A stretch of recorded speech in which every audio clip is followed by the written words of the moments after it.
Thank you so very much for tuning in. My name is MUNYAH, the heavyweight, and I'm so excited to be hosting one of my special co-hosts. But today, she has some questions that she's going to be answering while we have this beautiful discussion. Holiness, welcome on board. Thank you for having me. Great. As a lady, how have you viewed the current dating and the ancient dating? I would call it ancient because it's not this generation.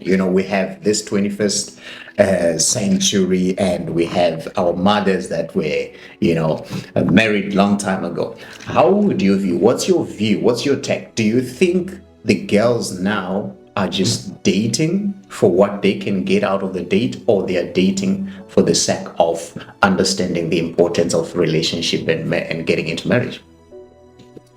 All right. Thank you for that question. But I would start with it's not just the girls who are doing it for the sake of what they will get. Okay. But it also goes to the men. The men are what? You say. The generation, like the dating that we are doing right now, and the ancient one. Do you were referring that, is it something that I would say the girls are only dating For what they can get, or they are actually dating for the understanding of dating? Yes. So I say it's not just about the girls, because I still believe that there are girls that are lovers out there, suckers for love, actually, like myself.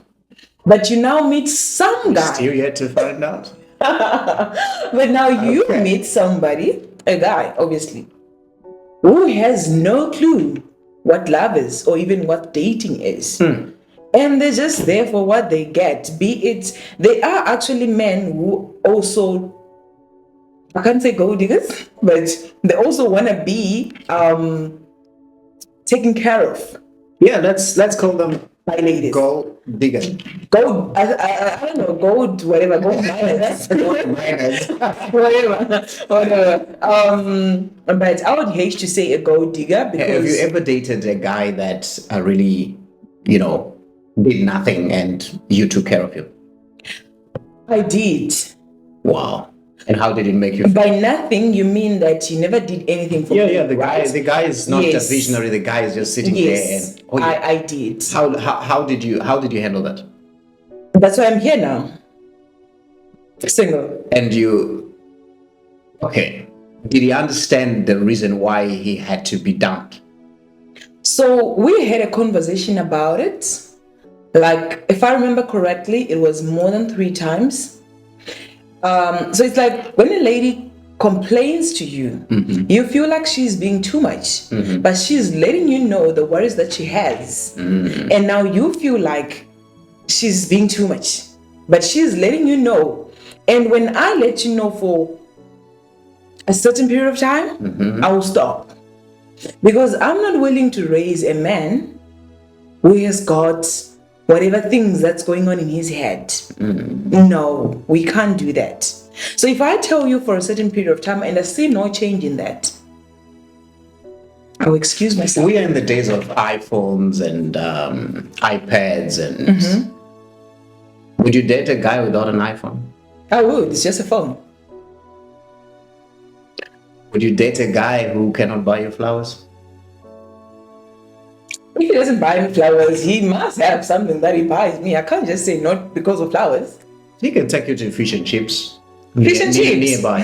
Yeah, it's fine. It's fine. It's fine. But actually 98% of the girls of today, it seems as if they value money than their heart. What's your take on that one? Okay, so my take on that one, it's partly, or let me put it on 99.9% true, but I'm going to speak for myself because I'm not everybody.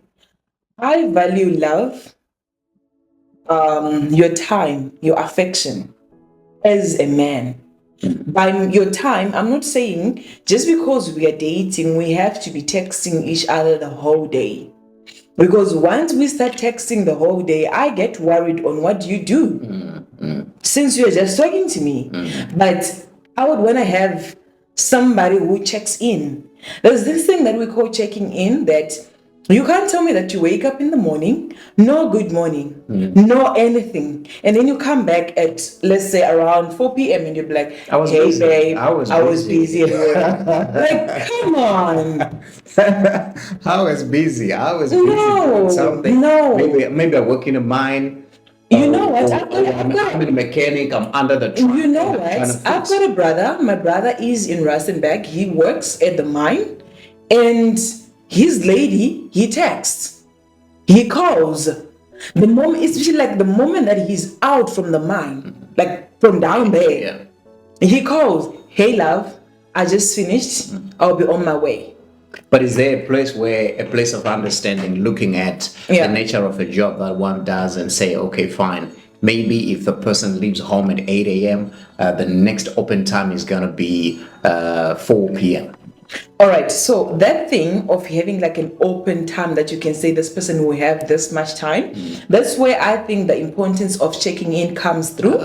Like you check in, hey babe, good morning, I just woke up, I'm about to go to work, right? When he has time at lunch, because I'm not going to say when he has time, because he might tell you I never had the time. Check in, hey love, I was at work, it was this and that. I'm somebody who's like, when I'm dating, I want to know, how was your day? I just want to know, how was your day? So, in Cape Town, South Africa, there are rumors and speculations. The home affairs of Njolo. In the Mujolo area. What's your view on that one? I would say we love to just generalize things, or to just like put things in an umbrella term of just saying Njolo is just hard in Cape Town. But it's not hard in Cape Town. But are people joling in Cape Town? Because I've seen a lot of articles being written concerning the Mjolos. So and so has taken so and so, and so and so has taken so and so, and it's an outbreak, especially from the Zimbabwean community. I actually have two people that I know from TikTok. I'm not going to mention their names, but they just recently got married. Okay. Like the marriage is like the kind of a wedding that I said, wow. Here in Cape Town. That's not in Joburg. I mean Cape Town. So did this start as Mjolo, or it just started? I have no idea what it started to them as. But people are joling in Cape Town. Do you know that? What's the definition of Mjolo? Mjolo is Mjolo. People are just falling in love. That's the actual way. People are just falling in love with whoever they find without looking A or Z. They're just saying, okay, let's deal with this. So I feel like the pandemic. Now going to the pandemic.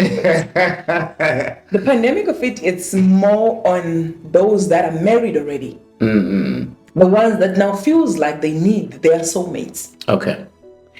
And I've met a couple of people that I can say, wow, this is just something else. Oh, they are married, and then this is just something else. Yeah, that you can just say, yeah. If this is marriage. What would you say to somebody who actually got into a marriage by coincidence or by a mistake? How can you get married by accident? That's the reason why we have divorces. If there was no accident, I think people would not divorce. No, I disagree. I disagree. Look, so why should people divorce? No, there's this thing of falling in love and falling out of love. Also, they fell in love and then they are now falling again out of love. Yeah, and no. Is that not Mjolo? I wouldn't just say that. How do you even get to a point where you get married to this person that you thought you love, and now you feel like, nah. That's why I'm saying it might be by accident. No, that's not an accident. You just fell out of love. It's like you were saying. So love expires, or it gets to a place where it's no longer, it disappears. I feel like even when you get married, or it fails to grow. I feel like even when you get married, this is me. I'm not speaking for everybody else. I'm speaking for myself. I feel like even when you do those wedding vows, don't say to death do us part.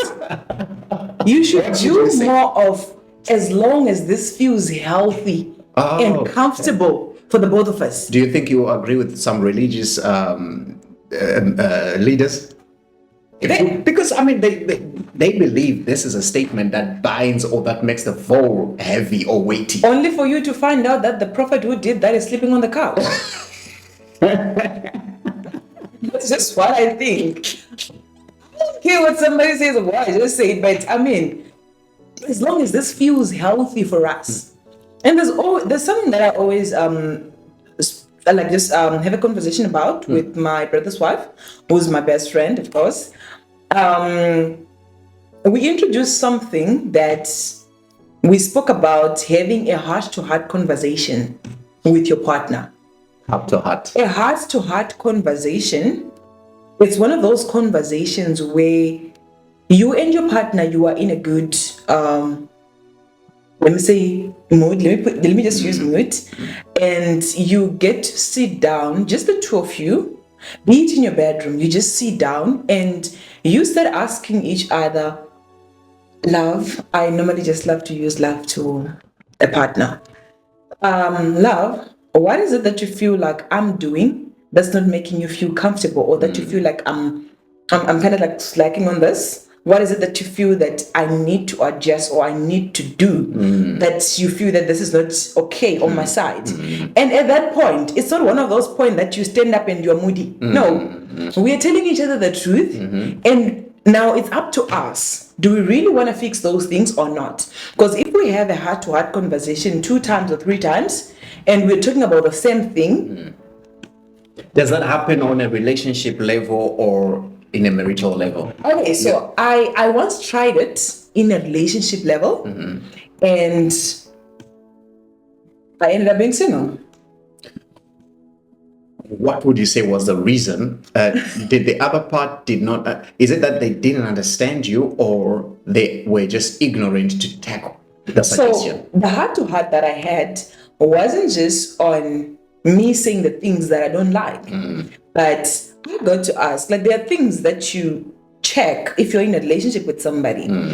And you can't tell me that you date somebody for like 6 months and they never call you babe or love. They never do that. And then you get to ask yourself, like, are we dating or I'm dating the guy? Then I asked, and the guy said to me, I do love you as a neighbor. Okay. I'm not ready to be in a relationship. That was like years ago, like 3 years ago. That guy. Like 3 years ago. But it really helped me. That relationship helped me in a sense that I stopped assuming. Whenever I meet somebody, I don't assume that we are an item. Okay. I would ask you, what is it that you want? What are you looking for? And what is it that you're hoping to get like from this relationship? Or do you want just like a one night stand? Thing? And now you tell me what you want. So from there, that's when I'll know, okay, so this is not a relationship. So your honesty doesn't really So what advice would you give to the young girls that are yet to get into relationships? Because I've looked in quite a number of girls, they lack self-confidence and self-motivation in the sense that they cannot stand bold in who they are. And in most cases, when they get a heartbreak, they end up making wrong decisions like committing suicide, abusing substances, and all that. That's deep. Committing suicide because of a relationship. Yes. Now that's deep. Yes. Now that's deep on another level, actually. Because you are in a place where you can tell what you want. You know what you want because you know who you are. You are confident about that. All right. And throughout this conversation, I can easily tell that you are able to deal with the effects of a heartbreak. You can handle that. I can. But there's someone out there, a young girl, who cannot deal with it. What advice can you give to that one? So the advice that you are now talking about isn't the advice that I would have to give someone while they are still going through it, or they are starting to go through it. They are starting to go through Because it. let me just show you this thing. It is one thing that I feel like it's very difficult to do is to advise anyone In a relationship. I remember, because I love to always see myself as someone who can give advice. Sometimes I got burnt by saying, you know what, I feel like you should maybe do a course or something. Then for you to just be like crying over this man each and every second. And the only thing that's in your name, or that you feel like it's an achievement to you, is the blonde tint that you have in your head. And guess what? Things got super nice after the guy said, I'm so sorry, love. And who was now the main topic there? You were bad. She had told me the only thing that you have is tint. Why don't you study? She doesn't want to see us happy. So excuse you. So who suffers heartbreak the most? The educated or the non-educated? Heartbreak doesn't. One thing about heartbreaks, they don't even look at your color, the color of your skin. And they don't even look that if you are like you are saved by the blood of the Holy Ghost. Like, it can't. Even if you have like 7 certificates, like the degrees, the diplomas, it will still, I would say, dribble you. That's what I normally say. It dribbles you. A relationship, heartbreak, no. Because there's someone out there who's crying and she's actually a doctor, and you'll be like, shucks. With that 10-year thing. Exactly. Holding. Exactly. Crying. Exactly. Then who am I? Okay. Women's empowerment. At what stage should a girl or a woman think of empowering herself? Wow. Most of the challenges in women is because there is a percentage in women that have thrown themselves into the hands of abusive men, Yes. irresponsible men, Oh, yes. because they want somebody to take care of them. Oh, yes. And hence I'm asking, at what stage do you think women needs to make sure that they, All right. I'm not going to say it has a certain age because opportunities, they differ, and even our mindset differs. So you can't really say at this age as a man you should be married. And at that time the only thing that he thinks of is getting some Yeezy jackets and some whatever. Right? I like, for me, I just like, I thought of it like at the age of 23. That's when I started that, okay, I really need to make a change in my life. And I told myself, I remember this was 2 years back, I say to myself, by the age of 30, I should have this, and that. And I should have a profession. And you work towards that. And I've worked towards that. I'm actually working towards my diploma next year in occupational health and safety. Now I'm just, I just say just, but my brother's wife normally say just say just a health and safety officer. And so I am a health and safety officer working towards my diploma in that as well. Well, but yeah, I'm pretty young actually. Wow, that's good news. That's really good news, and I'm sure many of the people that are listening to this will actually think of self-empowering, especially as women. I give respect and salutations to women who are independent and self-empowered. Yeah, because you cannot take anything. You cannot take nonsense. I would use that word.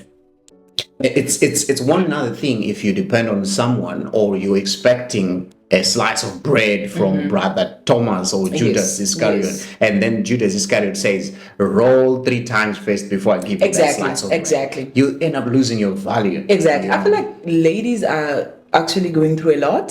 Some ladies, especially with the do this for me, then I'll have to do this for you. Yeah. I love money. Like, even if I am to be in a relationship, I love to be taken care of. I love to be spoiled. But I'm not going to do certain things just because my man will give me money afterwards. No. Well, you have had that. All you need to do is to make sure that you empower yourself and open your eyes as you walk into the relationship. It was a great time having Holiness, my co-host, here in South Africa, Cape Town, and we promise something big is coming on the way, which will balance the equation of both males and females, the girls, the women, the ladies, the young guys that are still searching desperately. Definitely. And wanting to settle. We have something special for you. So stay tuned until we see you again. Thank you for being here. Thank you for having me.